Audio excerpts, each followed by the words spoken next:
Here with Sarah Ball at Snow Hill Chapel. We're getting ready to raise a 10 by 30 pergola. And Sarah, why the heck did you get into this project?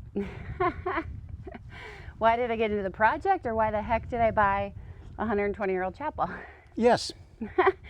Well, the project came about, you and I connected through our community here in Ellsworth, Wisconsin, about 6 months ago. But even before that, I knew with this chapel we bought about 2 years ago that I wanted to do something outside, and I had this vision of a pergola. I could see it. I didn't know how I was going to do it or afford to do it. And then we met the end of 2025, and you told me what you do, and I literally saw it happening.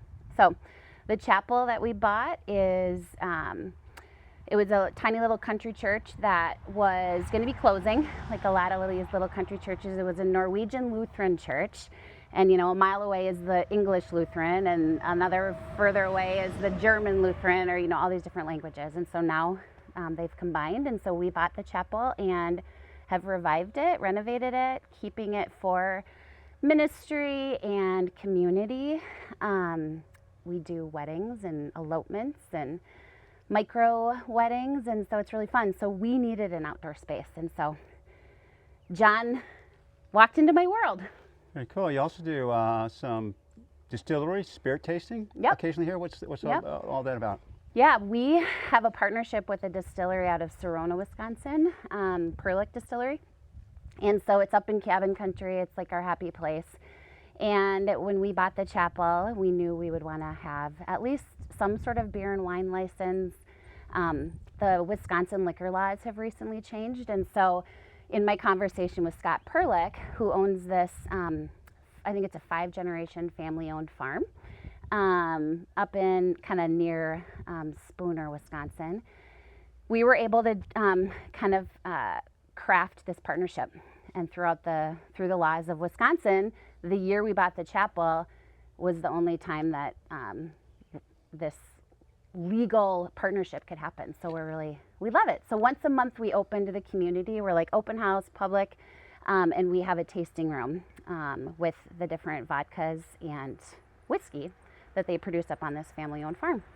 Very cool. Yeah, if somebody wanted to get a hold of you and find out about the tasting or more information about the wedding, where would they go to do that? Yeah, so our little chapel is about 10 minutes from Red Wing, Minnesota. We're just off the river in Ellsworth, Wisconsin. So our chapel in this local area is known, it's on the corner that's known as Snow's Corner, because the Snows owned it. The Snows and the Stockwells actually owned this area, donated it to the chapel. And so everyone in this area knows it's Snow's Corner. So when we were trying to figure out a name, we came up with kind of this Norwegian little bend on snow. So our website is SNOHILL chapel.com. So Snow Hill Chapel. And then on there we have all kinds of different things. You can find our public events, our tasting rooms. We're typically open the first weekend of the month. And then also we try to keep up on social media and Instagram. So you can find us on Facebook and Instagram.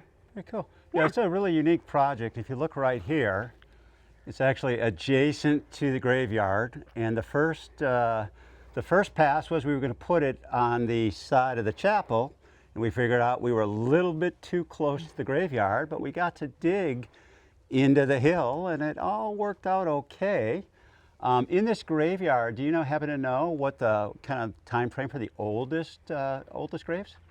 Yeah, so I know up towards the front, we've got some kids and young adults that were like early 1700s birth date. And so the older ones are up towards the front. And then we still, actually most of the plots are spoken for. It's pretty filled, but it's kind of cool. There is actually a little building on the side of the chapel that has the names of everyone and kind of some information. But it's a pretty active cemetery, as you have found out. And it also we have had people from Norway come here because apparently there's some geocaching thing, which I don't know a ton about that, but we've had them show up because this is a location. And so it's on some sort of historical site, but Well, very cool. Thank you, Sarah. Stay with us. We're gonna kind of cover the weekend, and you'll see how we actually raised this pergola.